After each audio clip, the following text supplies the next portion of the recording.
عائشہ کون ہے؟ جو اس امت میں وہی درجہ رکھتا تھا جو ہارون بنی اسرائیل میں رکھتا تھا، ٹھیک ہے نا؟ ان کے خلاف یہ لشکر لے کے آتی ہے، زرہ پہنتی ہے، آرمر پہنتی ہے۔ ملاحظہ فرمائیے، کتاب ہے انصاب الاشراف، بلادری صاحب کی، جلد نمبر 3، چاپ دار الفکر، یہاں پہ صفحہ نمبر 35 میں روایت ہے، پھر صفحہ نمبر 36 میں یہ فقرے دیکھیں۔ وَأُتِيَ بِالْجَمَلِ، جمل کو لایا گیا، اونٹنی کو لایا گیا، فَأَبْرَزَ وَعَلَيْهِ عَائِشَةُ فِي هَوْدَجِهَا،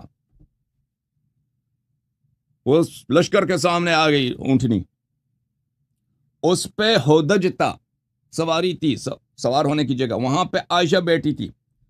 وَقَدْ أُلْبِسَتْ دَرْعًا، عائشہ نے زرہ پہنی تھی، آرمر پہنا تھا، لوہے کا لباس جو سپاہی پہنتے ہیں۔ سبحان اللہ، سبحان اللہ، یہ نبی کی عزت یہی ہے۔ وَضَرَبَتْ عَلَى حَوْدَجِهَا صَفَائِحَ الْحَدِيدِ، وَضَرَبَتْ عَلَى حَوْدَجِهَا صَفَائِحَ الْحَدِيدِ، اور پورے اونٹ کو اس نے لوہوں سے لیس کیا تھا، لوہوں کے پلیٹیں، لوہوں کے پلیٹس وہاں پہ اونٹ کے آرمر بنا دیے تھے کہ اونٹ کو کوئی نہ ہو جائے، نہ لگایا جائے۔ وَيُقَالْ إِنَّ الْأَوْدَجَ أُلْبِسَ دُرُوعًا، بعض لوگ یہ بھی کہتے ہیں کہ اس کے ہودج بالکل یعنی ٹینک بنا کے آ گئی تھی، ہودج کو بھی اس نے بختر بند بنا دیا تھا، اور پھر اس نے وہاں پہ آ کے خطبہ دیا ہے۔ خطبہ کو کیا دیا ہے؟ ملاحظہ فرمائیے، صفحہ نمبر 35 پہ، صفحہ، بلکہ اس کا خطبہ جو ہے صفحہ نمبر 25 میں ہے۔ پہلے وہاں پہ جمل کے میدان میں طلحہ نے خطبہ دیا ہے، اس نے کہا عثمان ابن عفان کان من اہل السابقۃ والفضیلۃ من المہاجرین الاولین، عثمان تو بڑا نیک آدمی تھا، مہاجرین اولین میں سے تھا۔ وَأَحْدَثَ أَحْدَاثًا نَقَمْنَاهَا عَلَيْهِ فَبَايَنَاهُ وَنَافَرْنَاهُ، اس نے بہت غلط کام کیے تھے، اس لیے ہم نے ان سے دور ہو گئے تھے اور ہم نے ان کی مذمت کی تھی، لیکن بعد میں وہ پھر گیا تھا، وہ مظلوم مرا ہے، اور ہم اس کے خون کا، اس خلیفے کے خون کا کیا لیتے ہیں؟ انتقام لیتے ہیں۔ وَتَكَلَّمَ الزُّبَيْرُ بِنَحْوٍ مِّنْ هَذَا الْكَلَامِ، زبیر نے بھی اس طرح خطبہ دیا کہ عثمان مہاجرین اولین و اصحاب رسول فلان فلان صلی اللہ علیہ وآلہ وسلم میں سے تھا، بعد میں غلطیاں کی تھی، ہم نے کچھ مذمت کیا تھا، لیکن آخر میں وہ مظلوم مرا ہے۔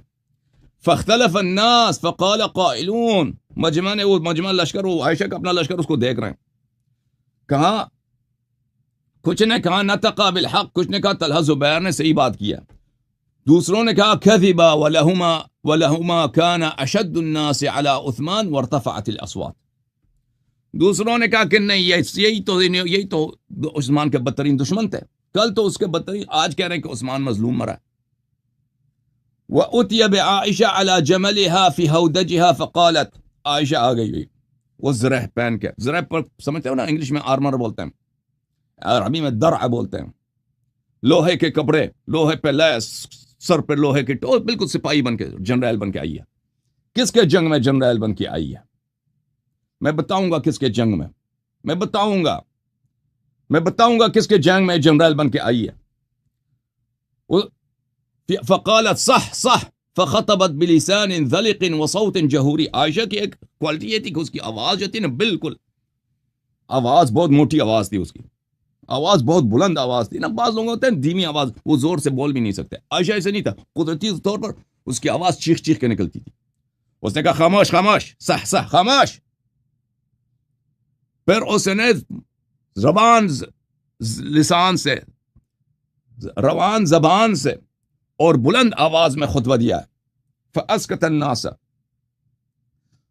لها الناس، لوگوں کو اس کے لیے خاموش کرایا گیا، اس نے کہا کہ عثمان مظلوم مرا ہے، بھلے، پھر اس نے کہا کہ عثمان مظلوم مرا ہے تو ہم کیا کرتے ہیں، عثمان کے خون کا میں انتقام لینے آئی ہوں، اور اس کے بعد خلافت کو بھی میں شورا بناؤں گا، یہ بیعت جو علی علیہ السلام سے ہوئی، کوئی نہیں، خلافت کو شورا بناؤں گا، لوگوں میں لڑائی ہوگی، قالوا صدقت وكذبت حتى تضاربوا بالنعال، پھر بھی ان کے اپنے سپاہی والوں نے اس کی بات کو نہیں مانی، اچھا یہ کس کے جنگ میں آئی تھی عائشہ؟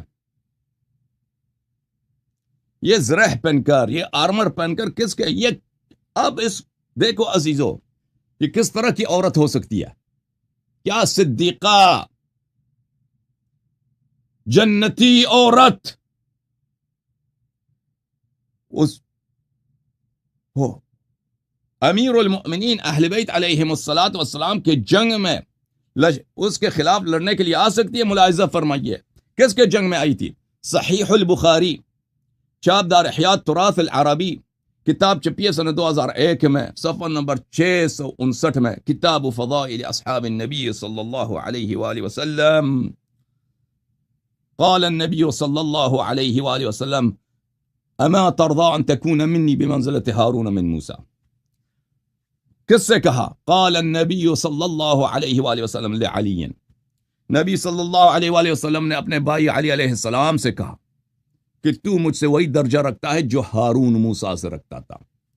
میرے محترم ناظرین، بنی اسرائیل میں اگر کوئی آنکھ اٹھا کے ہارون کی طرف دیکھتا تو وہ کافر ہوتا۔ پتہ نہیں اس امت کو کیا ہو گیا کہ اپنے نبی کو نہیں جانتے، اپنے نبی کے کلام کی تصدیق کیوں نہیں کرتے؟ اس امت کے ہارون کا کیا قصور ہے کہ اس کو گالی بھی دے دو تو رضی اللہ، اس کے خلاف لشکر نکالو تو رضی اللہ، اس کے خلاف زرہ پہنو کہ آ جاؤ تو رضی اللہ۔ کتاب فضائل الصحابہ لأبی عبداللہ احمد ابن محمد ابن حنبل، تحقیق وصی اللہ ابن محمد عباس الاستاذ المشارک بجامعۃ ام القرى بمکہ، حدیث کا پروفیسر، ام القرى یونیورسٹی مکہ مکرمہ میں، کٹار خنزیر وہابی، اس نے اس کتاب کی تحقیق کیا۔ جزء اول کتاب چھپی ہے سنہ 1999 میں، المملکۃ العربیۃ السعودیہ، ٹیرورزم کے دارالخلافہ میں۔ یہاں پہ ملاحظہ فرمائیے، یہ صفحہ ہے 796، حدیث نمبر ہے 1092، رجال الاسناد ثقات۔ یہ حدیث، اس کے سب رجال، اس کا سند بھی متصل ہے، اس کے رجال بھی ثقات ہیں، سند بھی متصل، رجال بھی ثقات، اور یہ حدیث بشرط بخاری اور مسلم بھی صحیح ہے۔ ایک دفعہ میں نے اسی حدیث کے متعلق 4 گھنٹے عربی زبان میں بات کی تھی کہ حدیث کمر توڑ ہے جماعت عمریہ کے محدثین کے لیے، ذہبی کے لیے، احمد بن حنبل کے لیے، بخاری کے لیے، مسلم کے لیے، سب ان سب کے لیے کمر توڑ ہے، ان کا منہ کالا کر دیتا ہے۔ اس حدیث کی وہ کیوں تصدیق نہیں کرتے؟ حالانکہ اس کی سند بھی صحیح ہے، سند بھی متصل ہے، رجال سب بخاری مسلم کے رجال ہیں۔ کون سی حدیث کیا ہے میرے محترم ناظرین؟ عبداللہ ابن عباس سے روایت ہے، بعثنی النبی صلی اللہ علیہ وآلہ وسلم الی علی بن ابی طالب، رسول پاک صلی اللہ علیہ وآلہ وسلم نے مجھ سے کہا کہ میرے بھائی، میرے روح، میرے لخت جگر، میرے نفس نفیس، میرے روح امیر المؤمنین علیہ الصلاۃ والسلام کو بلاؤ۔ جب وہ آئے تو کہا انت سید فی الدنیا و سید فی الآخرہ، اے علی سلام اللہ علیہ، انت سید فی الدنیا، تو دنیا میں بھی سردار ہے، جنت میں بھی سردار ہے، یوم قیامت بھی سردار ہے۔ من احبک فقد احبنی، جو آپ سے محبت کرتا ہے وہ مجھ سے محبت کرتا ہے۔ وحبیبک حبیب اللہ، جو آپ سے محبت کرتا ہے اللہ اس سے محبت کرتا ہے، اللہ اللہ اللہ۔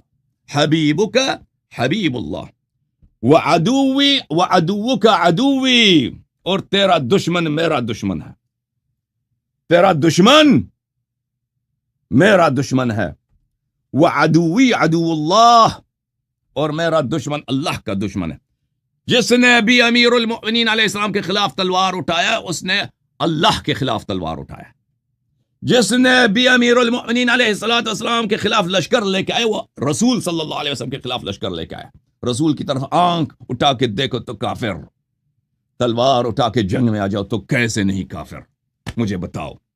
الویل لمن ابغضک من بعدی، جہنم کی آگ ہے، جہنم کے شعلے ہیں اس کے لیے جو آپ سے میرے بعد دشمنی کرے، اور لشکر لے کے آنا، خود عثمان کا قتل کرو اور پھر کہہ دو کہ میں ان کا انتقام لینے آئی ہوں۔ کتاب الجامع الصغیر و زیادتہ، تالیف الالبانی، چھاپ المکتب الاسلامی، سن 1988 میں بیروت میں چھپی ہے، حدیث نمبر 1462. یہ حدیث ابن ماجہ نے بھی روایت کی، ترمذی نے روایت کی اور تحسین بھی کیا، بہت سارے محققین نے اس حدیث کی تحسین بلکہ تصحیح کی ہے، اور یہ مختلف اسانید سے مروی ہے کہ رسول پاک صلی اللہ علیہ وسلم نے امیر المؤمنین امام حسن، امام حسین اور فاطمہ الزہرا سلام اللہ علیہم سے خطاب کر کے فرمایا انا حرب لمن حاربتم وسلم لمن سالمتم. البانی نے کہا حدیث صحیح ہے، البانی نے کہا حدیث صحیح ہے. اس حدیث کا مطلب کیا ہے؟ ترجمہ کرو. ترجمہ میں نہیں کرتا، ملا علی قاری مفتاح مرقات المفاتیح فی شرح مشکات المصابیح میں کرے گا.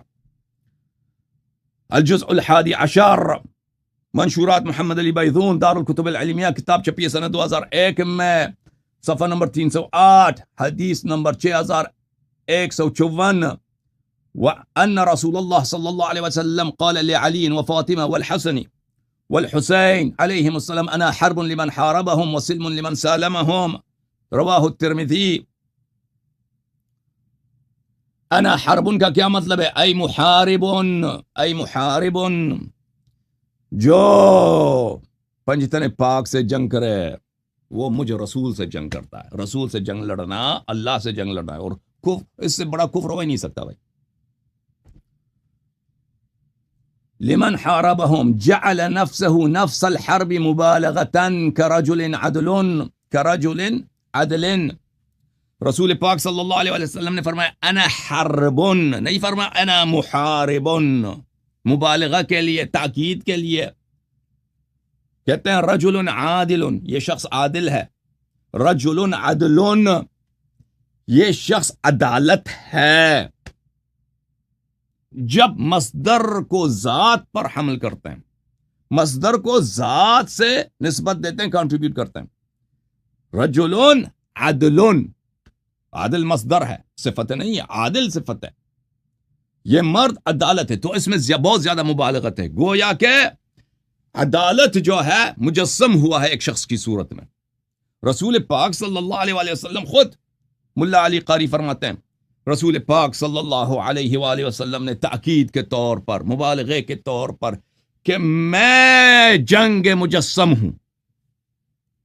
میں اگر جنگ، لڑائی، حرب، محاربہ انسان کی صورت میں حاضر، میں وہ لڑائی ہوں، میں وہ جنگ ہوں، میں وہ کارزار ہوں. کس کے خلاف؟ ان لوگوں کے خلاف جو میرے بھائی امیر المؤمنین علیہ الصلوۃ والسلام، فاطمہ الزہرا سلام اللہ علیہا، حسن و حسین سلام اللہ علیہم سے لڑے. تو میرے محترم یہی امت تو ہے، یہی امت تو ہے 1430 سال سے پنجتن پاک کے ساتھ لڑائی میں مصروف. خود نبی تم سے لڑائی میں مصروف ہیں. مولویو سنو، تم محارب ہو رسول پاک صلی اللہ علیہ وآلہ وسلم کے. تم جب امیر المؤمنین علیہ الصلوۃ والسلام سے، پنجتن پاک سے علمی محاربہ کرتے ہو، تو تم رسول پاک صلی اللہ علیہ وآلہ وسلم اللہ کی ذات سے محاربہ کر رہے ہو. یاد رکھو یہ. وسلم ای مسالم ومصالح لمن سالمهم، اور میں محبت کرتا ہوں، اور میں پیار کرتا ہوں، اور میں سلامتی ہوں، میں شفیع ہوں ان لوگوں کا جو ان پنجتن پاک علیہم الصلوۃ والسلام کے ساتھ پیار کرے، محبت کرے، ان کی خدمت کرے، ان کے در پہ نوکر بنے. ملاحظہ فرمائیے عزیزو، یہ ایک مقدمہ میں نے آپ کی خدمت میں پیش کیا کہ ایک ایسی عورت جس کی تاریخ انکار نہیں کر سکتا کہ اس نے اس امت کے ہارون کے خلاف لشکر لے کے آئی اور لوگوں کو للکارا کہ اس سے جہاد کرو. عدالت کے کٹہرے میں کڑی عائشہ جواب دے، اور عائشہ کے بیٹے جواب دے.